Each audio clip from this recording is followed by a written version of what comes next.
GBC បានប្រជុំនៅភ្នំពេញរវាងប្រទេសទាំងពីរនោះគឺនៅបន្ទាប់ពីការវិភាគយើងឃើញជាប់ផ្លាចេញច្រើនក្នុងដំណាក់កាលខ្មែរយើងស្បោយើងមួយណែនៅក្នុងដីថៃមក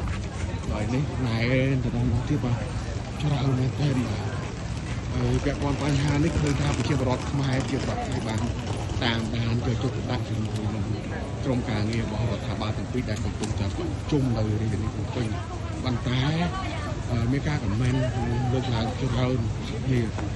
សារបងប្អូនយើងតាមដានសកម្មភាពមេយោធាភូមិភាគថៃ2ហ្នឹងមានសកម្មភាពមានផ្លែងការអីយ៉ាងម៉េចគឺគាត់ថាគឺតាមដានសកម្មភាពយោធាខ្លាំងជាងសកម្មភាពរបស់ខាងស៊ីវិលនេះជារដ្ឋឆៃចេញច្រើនមែនទេច្រើនណាស់នេះបោងប្រហែលហ្នឹងមើលមកសពខ្សែខ្លួនចិត្តតែស្ងាត់ច្រើនមែនទេមកសមត្ថកិច្ចយើងកំពុងតែស្រួលបាទសមត្ថកិច្ចយើងច្រើនណាស់អរគុណបាទខ្ញុំឡៃនេះធ្វើសេចក្តីរាយការណ៍បាទថ្ងៃទី14បាទស្របពេលដែល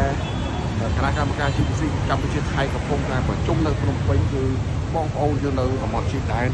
យកចិត្តទុកដាក់ក្នុងការតាមដាននៅសកម្មភាពមេយោធាភូមិភាគទៅវិញបាទភាគច្រើនតាមដានសកម្មភាពព័ត៌មានថៃព័ត៌មានខ្មែរដែលនិយាយពីសកម្មភាពយោធាថៃច្រើនជាងខាងនោះបាទអរគុណបាទខ្ញុំឡៃ